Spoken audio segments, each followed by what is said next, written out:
Pour analyser donc ce plan présenté par Ottawa pour contrer l'ingérence étrangère dans le processus électoral, je reçois Michel Gino-Katsuya, qui est spécialiste des questions de sécurité nationale.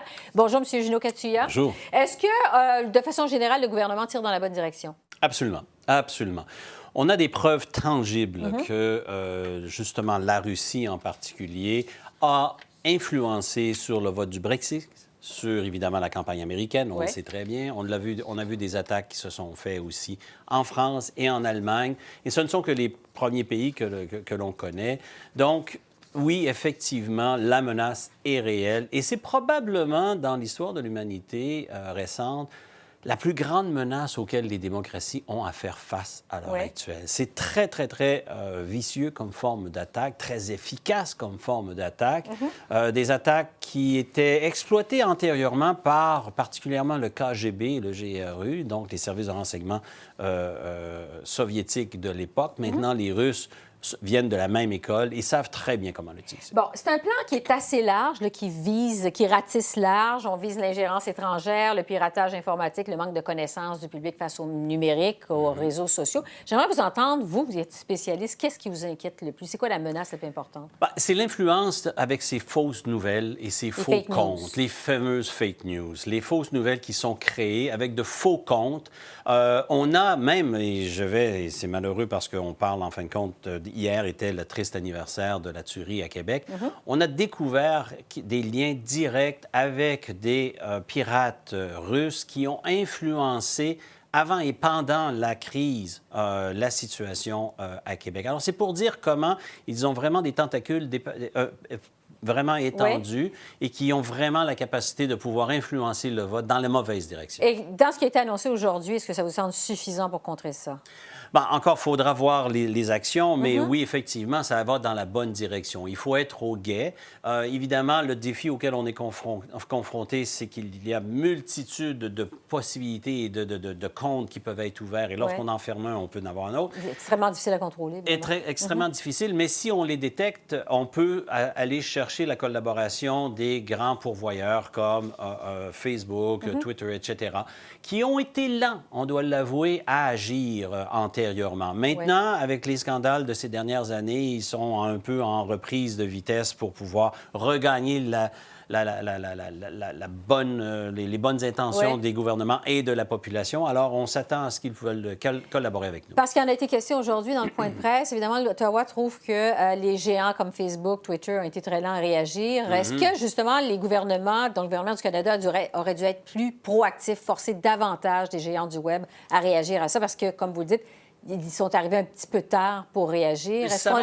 Oui, c'est une critique qu'on peut faire pour l'ensemble des pays occidentaux. Effectivement, ils ont été lents un peu à forcer la main de ces grands géants qui, eux, ont fait beaucoup plus partie du problème que partie à la solution pendant longtemps. Encore aujourd'hui, ils font du bout des lèvres et du bout des doigts seulement, mais on est dans la bonne direction là aussi. Il faut continuer à forcer leurs mains pour être beaucoup plus actifs. À titre d'exemple, certaines organisations, tout comme Twitter et Facebook, ont créé des groupes qui maintenant s'attardent à détecter et à fermer les faux comptes le plus possible.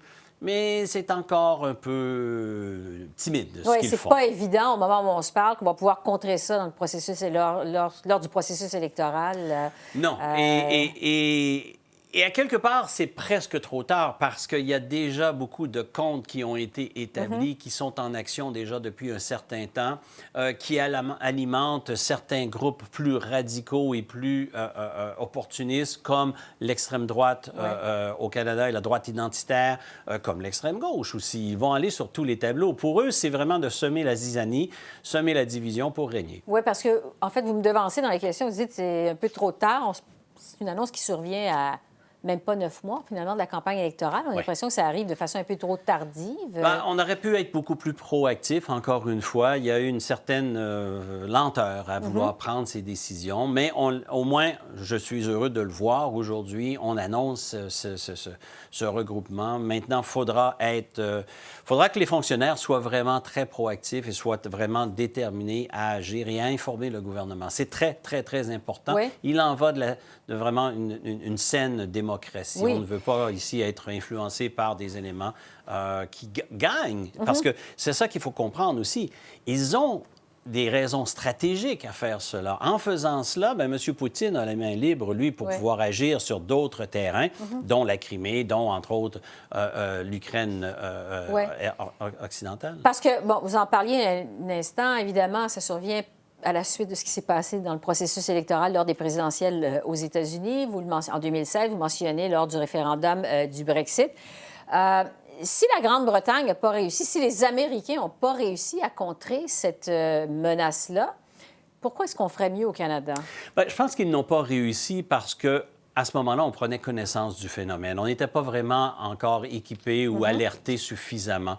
Ils ont été très lents à réagir et à comprendre ce qui se produisait.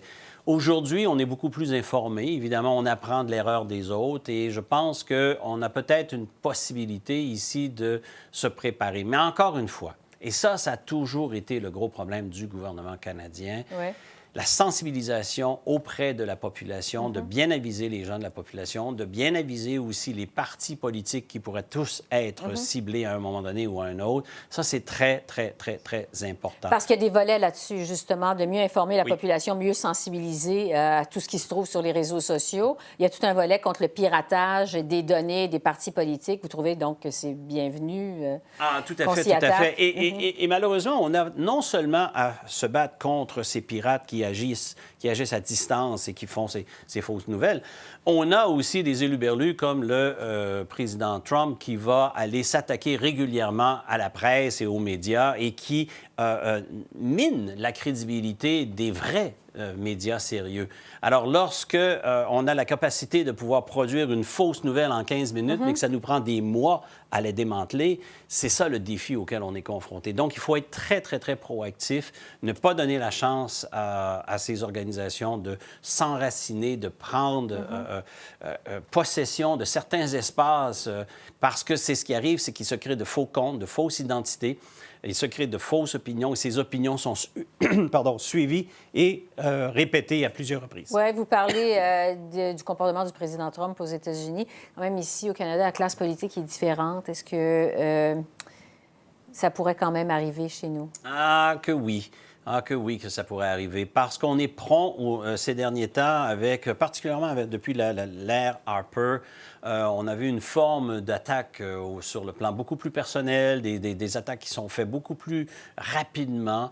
Et on va être capable et on va être assez prompt pour pouvoir peut-être faire exactement la stratégie qui est utilisée par les services de renseignement étrangers, c'est-à-dire de prendre quelque chose et puis courir avec ça et d'en faire la promotion. Ouais. Et je crois qu'il y a une certaine discipline qui doit s'être auto-imposée par nos leaders politiques pour justement ramener une certaine sagesse et une certaine sobriété, justement, dans le discours.